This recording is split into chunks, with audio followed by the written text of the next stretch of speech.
Boa tarde, pessoal. Hoje a gente vai falar um pouquinho sobre as ideias do Paul Feyerabend na nossa aula 7, tá?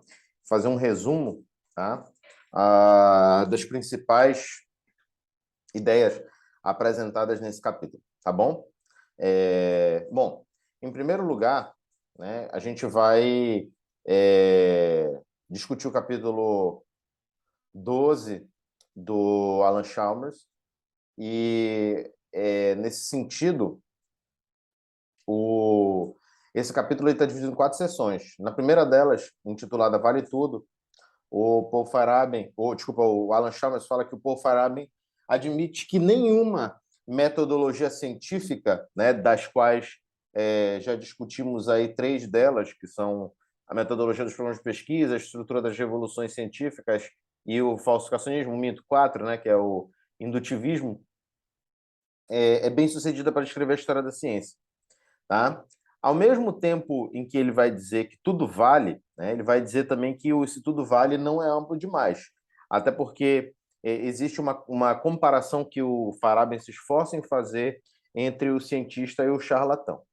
Na segunda sessão, denominada incomensurabilidade, o Chalmers vai destacar que, na visão de Feyerabend, teorias incomensuráveis não podem ser comparadas de maneira lógica ou de maneira direta, né? Ou seja, uma teoria é melhor que a outra, não é uma comparação simples de ser feita. Tá? As teorias incomensuráveis, elas levam, portanto, a observações incomensuráveis. E que, portanto, né, essa escolha de teorias ela acaba sendo subjetivista, o que pode caracterizar o Feyerabend como individualista nos termos que temos utilizado. As teorias podem ser comparadas, no entanto, em dimensões, tá? Só que a comparação geral é muito complexa de ser feita justamente por causa dessa noção de incomensurabilidade. Na seção 3, tá?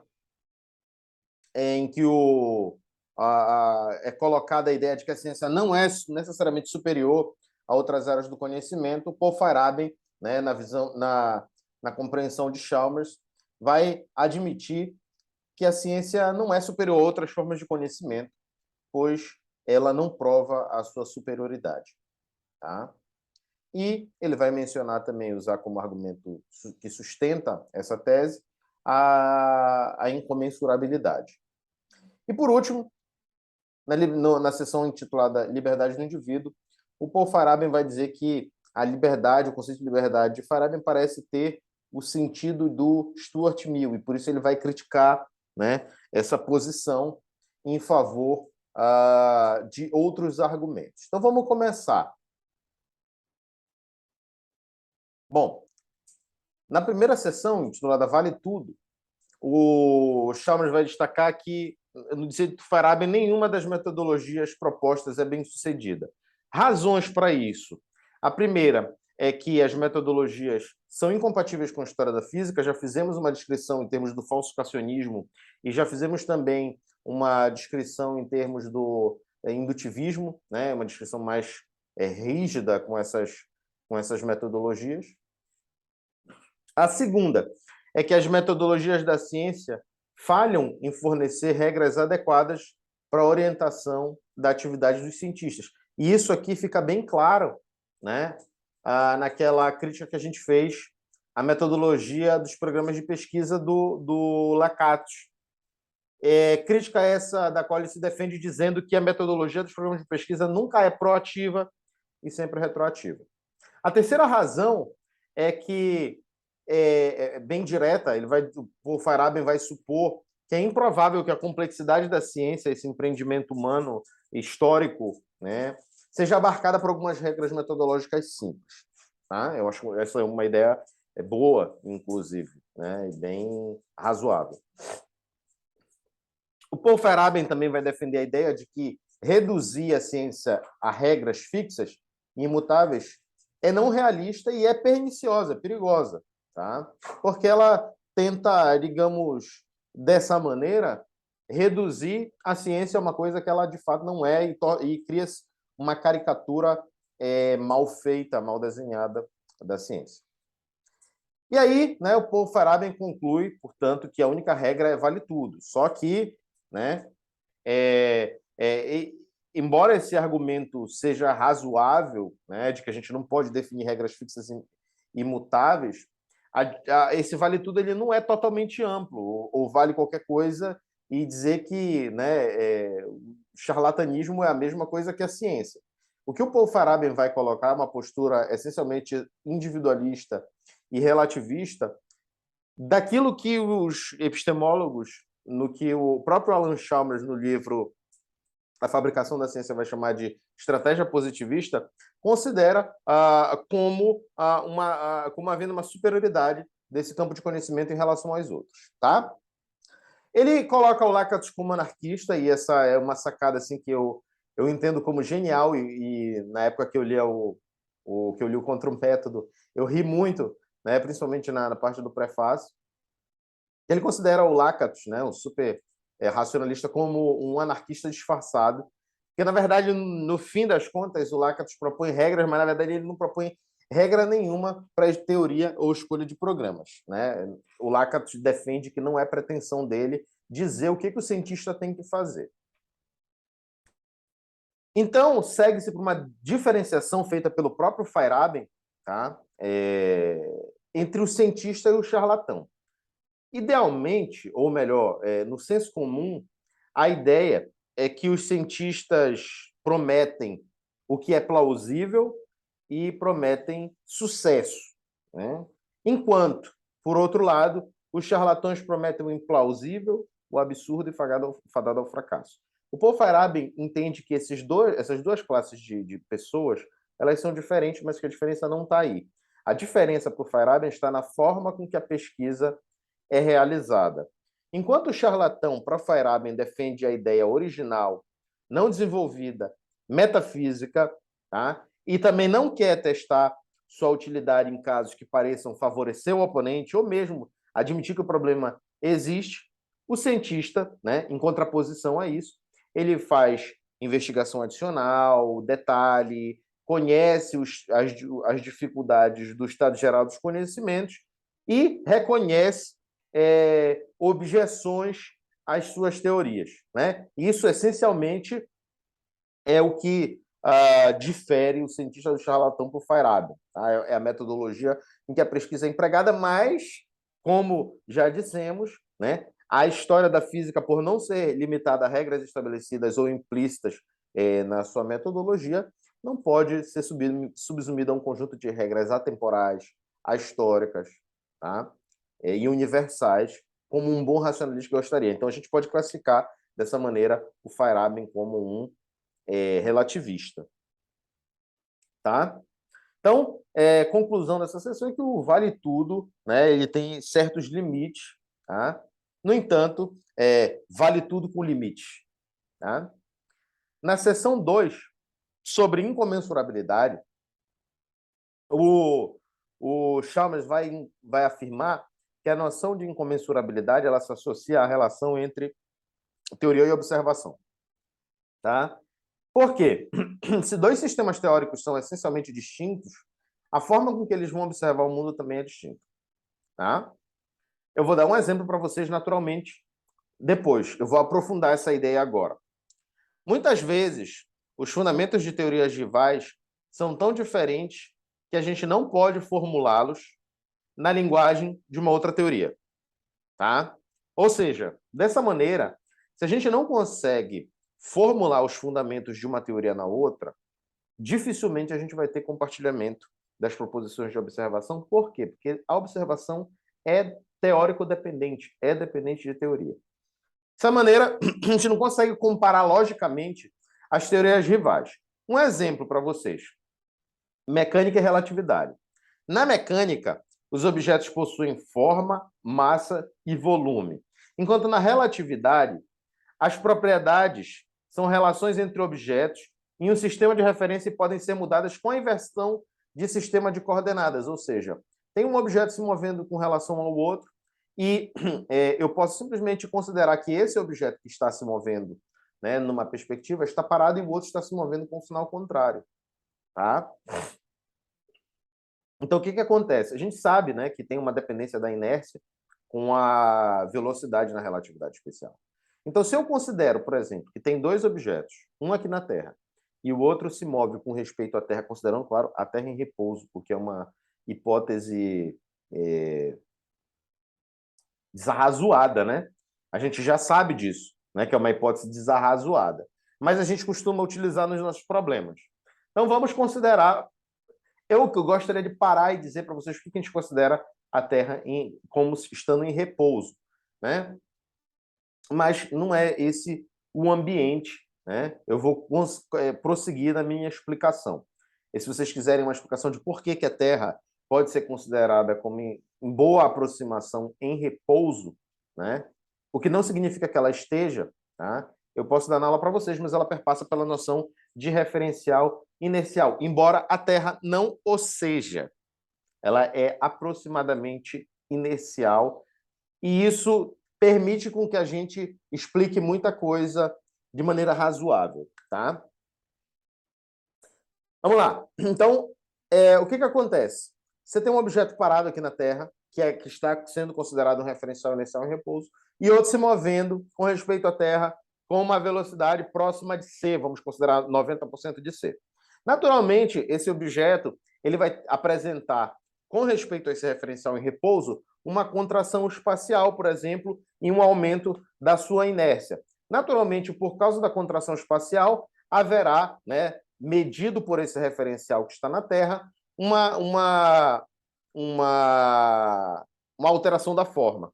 No entanto, se você passa para o referencial que está se movendo, supostamente se movendo, e considera as medições a partir dele, o que acontece? Esse referencial aqui que está se movendo, ele vai se ver, entre aspas, ele vai se medir como estando estacionário, e o outro referencial que está na Terra se movendo com velocidade menos 0,9c. E, naturalmente, a forma, as medições para esse referencial vão ser diferentes da do outro. Tá? Então, isso não é uma coisa que acontece em mecânica, justamente por causa dos pressupostos que a mecânica clássica tem, tá? Que são diferentes da relatividade. Então, logicamente, nesse exemplo, a observação nesses dois campos do conhecimento é naturalmente diferente. Tá? Exemplos de teorias incomensuráveis: mecânica quântica e mecânica clássica, a teoria do ímpeto e a mecânica newtoniana, porque a mecânica newtoniana adquire ou utiliza uma noção de força, uma noção de inércia e uma noção de aceleração completamente diferente, noção de velocidade também totalmente diferente da teoria do ímpeto. A relação entre força e aceleração é diferente dessas duas teorias. E no caso da psicologia ou da filosofia e da mente, o dualismo mente-corpo e o materialismo são doutrinas completamente diferentes, incomensuráveis, no dizer de Farabi. Então, a incomensurabilidade não implica necessariamente em ausência de comparação.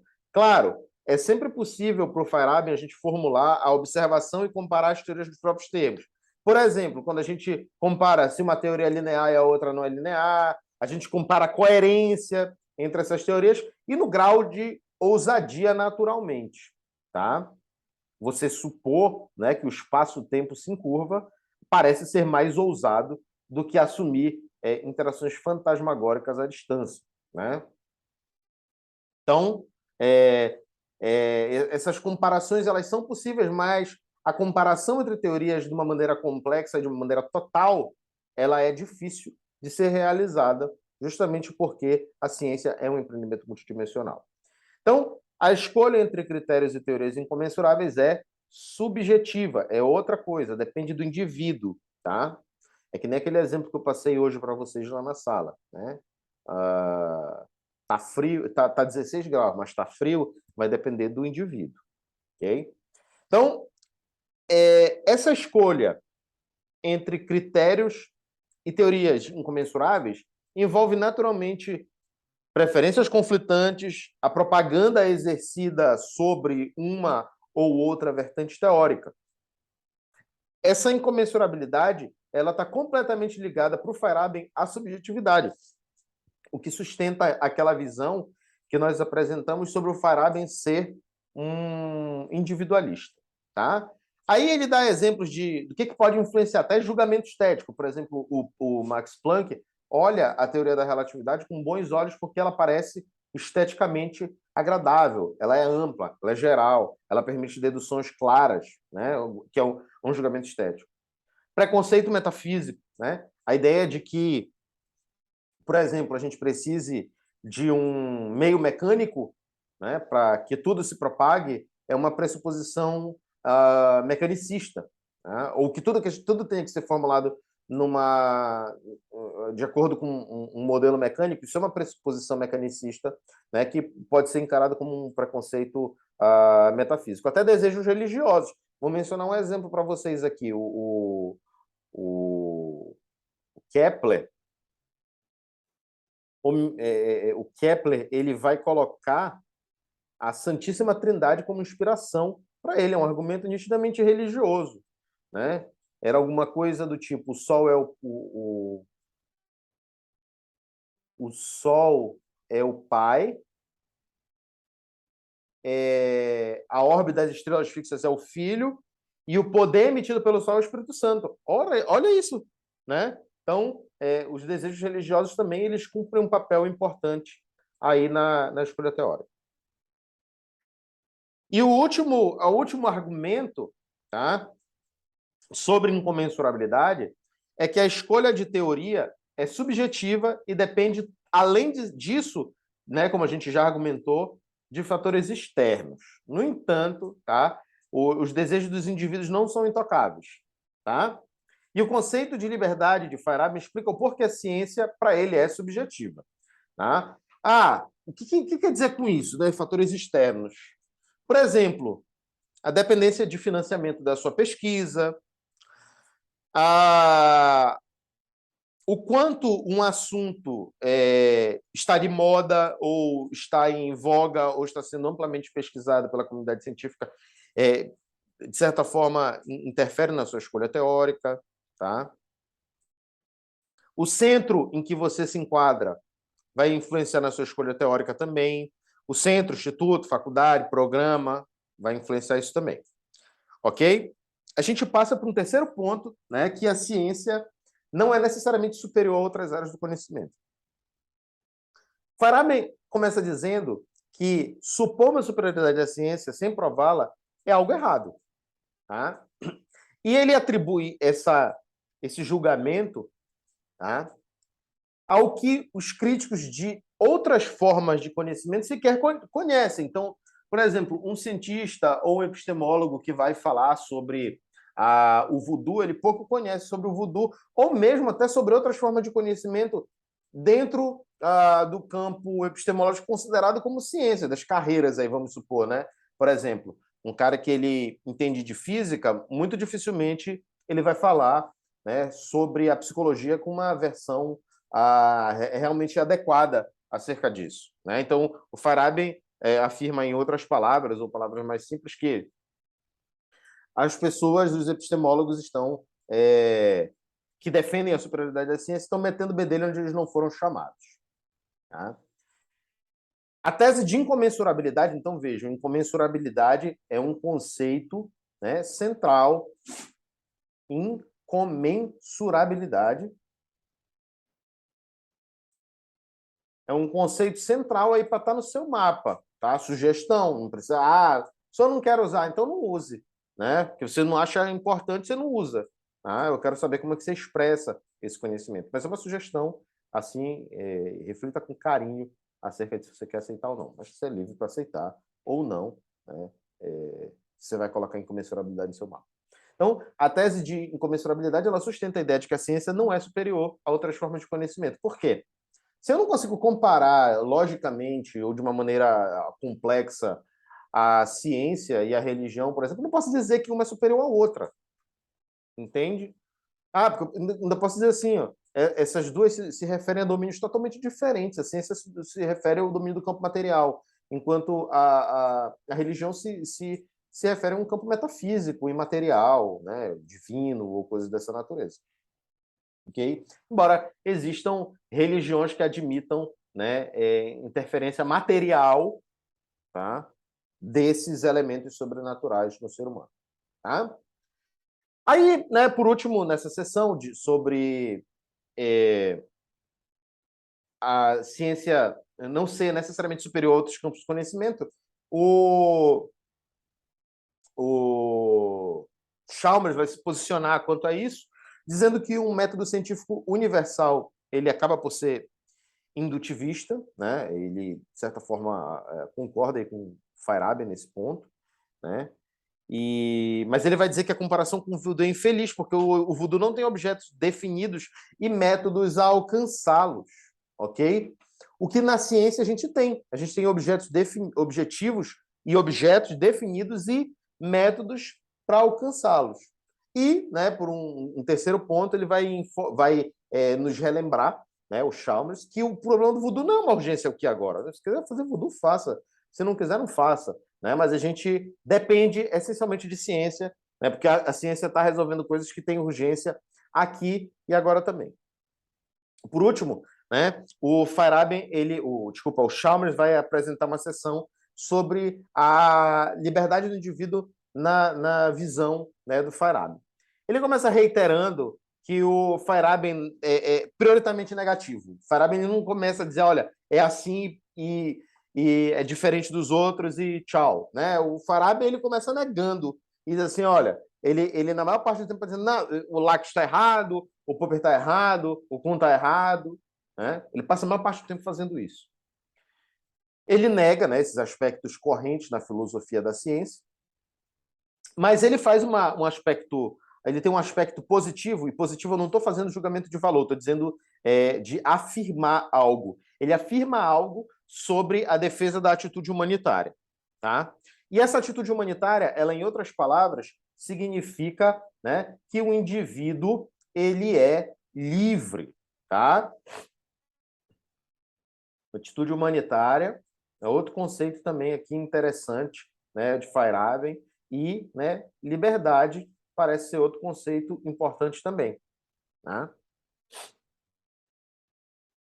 O sentido de liberdade que o Feyerabend atribui é semelhante ao de Mill, tá? De Stuart Mill. E, né, esse conceito ele tem digamos assim, uma tônica, né? A tônica miliana é a de que a liberdade ela está relacionada com o cultivo da individualidade. E, né, outro conceito interessante, anarquismo epistemológico. Tudo vale, né? Aqui são sugestões que eu vou colocar na descrição do vídeo de conceitos, tá? Não significa que você tem que usar esses conceitos ou resumir o seu mapa a esses conceitos. São sugestões para que você pense, né, nessas relações. Para o Feyerabend, a anarquia epistemológica aumenta a liberdade dos indivíduos ao encorajar a remoção das restrições metodológicas, tá? Então, a anarquia, né, eu vou até buscar aqui uma definição, né, sobre anarquia, né, para trazer para vocês de uma maneira mais clara, né? Então, aqui, ó, anarquia. A palavra, né, anarquia no dicionário, ela se refere, né, no senso comum a bagunça, mas não tem nada a ver com isso, tá? O anarquismo ele é uma teoria política e social. Aqui o definição do dicionário Oxford que eu estou procurando aqui no Google. Teoria política e social segundo a qual o indivíduo deveria desenvolver-se livremente, emancipado de toda tutela governamental. Então, quem é que cumpre esse papel de tutela governamental? São essas regras. O Feyerabend não gosta dessas regras. Então, os cientistas eles devem se desenvolver autonomamente, sem essas regras, né, que se colocam aí para o sujeito. Tá? Então, a palavra anarquismo epistemológico é bem interessante nesse sentido. Para o Feyerabend, a institucionalização da ciência é inconsistente com essa atitude humanitária, porque a institucionalização ela tolhe a liberdade. Ele coloca, por exemplo, a escola como exemplo. Ele vai dizer que a gente não pode aprender mágica ao invés de ciência nas escolas, porque a gente já tem um currículo pré-definido. Tá? Outro ponto que o Feyerabend vai destacar é que não existe separação entre Estado e ciência. Tá? Para ele, não existe essa separação e o Estado está integrado com a ciência. E o Feyerabend vai considerar, em última instância, né, ele leva esse argumento aí para cima, ele diz que uma sociedade livre não distingue ciência de outras formas de conhecimento, não supõe que a ciência está acima de outras formas de conhecimento. Bom, isso aí, né, está logicamente sujeito à objeção, mas vamos considerar que trazendo os argumentos do Feyerabend de uma maneira imparcial, sem fazer julgamentos de valor. Tá? Naturalmente, a gente vai trazer a crítica do Chalmers também. Eu tenho minha posição quanto a isso. Né? Adianto para vocês que é uma posição que considera isso um pouco utópico demais e até, de certa maneira, impraticável. Mas a gente precisa entender e ouvir o que o Feyerabend tem para dizer, porque, por mais que pareça utópico e impraticável, é muito interessante e é uma ideia diferente que nos faz refletir sobre até algumas coisas que a gente leva aí para a nossa vida, né? Então, o Estado seria, para o Feyerabend, ideologicamente neutro e articularia a luta entre as ideologias para garantir a liberdade, ou seja, quanto mais coisas existem no pool e essas coisas estão lutando, maior a garantia de liberdade. Essa é a noção do Feyerabend, que é tributária, de certa maneira, à noção de liberdade de Stuart Mill. Quais são as objeções que o Chalmers levanta em relação a isso? A liberdade como ausência de restrição, que é a noção miliana, negligencia as possibilidades no interior de uma estrutura social a que os indivíduos têm acesso. É aquela velha questão de que se a gente nega, né, se a gente considera que todas as pessoas têm potencial igual para realizar a sua liberdade, né, a gente pode vir com um exemplo bem simples. Né? Um camponês pobre realmente ele pode migrar? Se ele quiser ir embora daqui do Brasil, ele pode realmente pegar um avião, né, ou um navio, pode pagar para isso? Ou, pior, um homem que foi sequestrado e levado à força no navio está livre. Tá? Sartre, Mill diriam que sim, né? Que ele tem a possibilidade aí de escolher. Né? Mas, enfim, né? O Sartre, por exemplo, diria que ele tem liberdade e dentro desse campo de liberdade ele tem opções. Né? Aparentemente, né, é uma objeção a ser feita. O indivíduo ele nasce numa sociedade que existe antes dele e também isso não é uma liberdade de escolha que ele tenha. Né? Por exemplo, não, eu gostaria de escolher nascer no Canadá, por exemplo. Né? Em Toronto, no melhor hospital, né? Uma família que dispõe de recursos para me dar uma educação, mas aparentemente você não tem liberdade de escolha e às vezes você acaba nascendo no bairro do Marco, né? Em Belém, né? Que foi o meu caso. Então, sem, claro, nenhum julgamento, né? Mas eu não tive essa possibilidade de escolha, né? De repente eu queria nascer em Burkina Faso, por exemplo, né? Numa comunidade de vendedores de manga, né? Mas também não tive essa possibilidade de escolha, tá? É uma coisa que a gente precisa sempre pensar. E claro, né? Isso deságua, né? Na noção de que a liberdade ela depende da posição da pessoa na estrutura social. Então, analisar a estrutura social é pré-requisito para a gente analisar o grau de liberdade que a pessoa tem e os graus de restrição que ela possui naturalmente. Isso é nitidamente uma objeção, uma dificuldade apontada nessa visão do Feyerabend e na visão do Mill. Tá? Então, o Feyerabend ele parece indicar em algum momento que a mesma coisa se aplica ao cientista. E aí eu pego uma citação dele. O cientista ainda está restrito pelas propriedades de seus instrumentos, a quantidade de dinheiro disponível, a inteligência de seus assistentes, a atitude de seus colegas, de seus companheiros. Ele está restrito por questões inúmeras físicas, fisiológicas, sociológicas e históricas. Então, essa citação do Chalmers, ela é uma citação que mostra para a gente o quão a liberdade do cientista ela está restrita por diversos fatores, muitos deles internos à ciência e outros externos. Tá?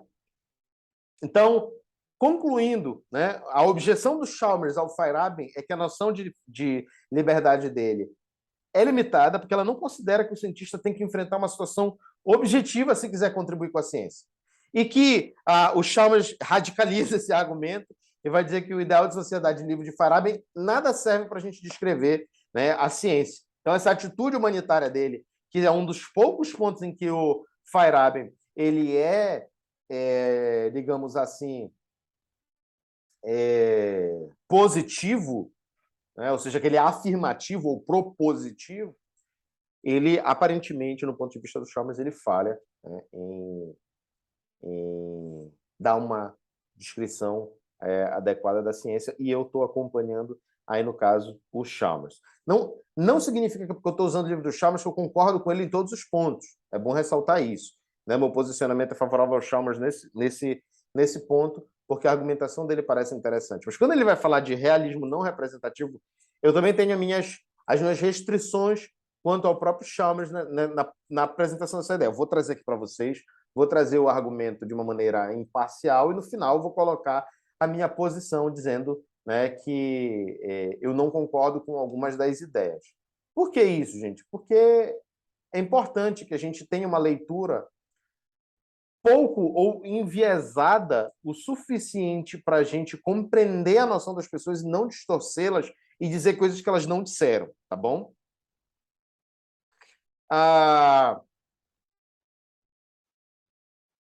E aí, né, o Chalmers ele dá uma citação bem interessante, que ele vai dizer que se todos fizerem o que quiserem, né, em outras palavras, né, ele fala isso, se todos fizerem o que quiserem, então o poder vai ser ocupado por aqueles que já o têm. E aí, né, ele traz uma citação do Crítico que é genial, né, que ele diz assim, ó, vale tudo significa que na prática tudo permanece a mesma coisa. Tá? Então eu vou relacionar 5 conceitos aqui, tá? Que você pode usar no seu mapa, tá? Mais um aqui que eu vou colocar aqui, individualidade ou subjetividade. Ele é central em Feyerabend, tá? Que são os conceitos de incomensurabilidade, atitude humanitária, liberdade, anarquismo epistemológico, tudo vale e individualidade. Tá bom, pessoal? Forte abraço a todos, um excelente final de semana e até mais.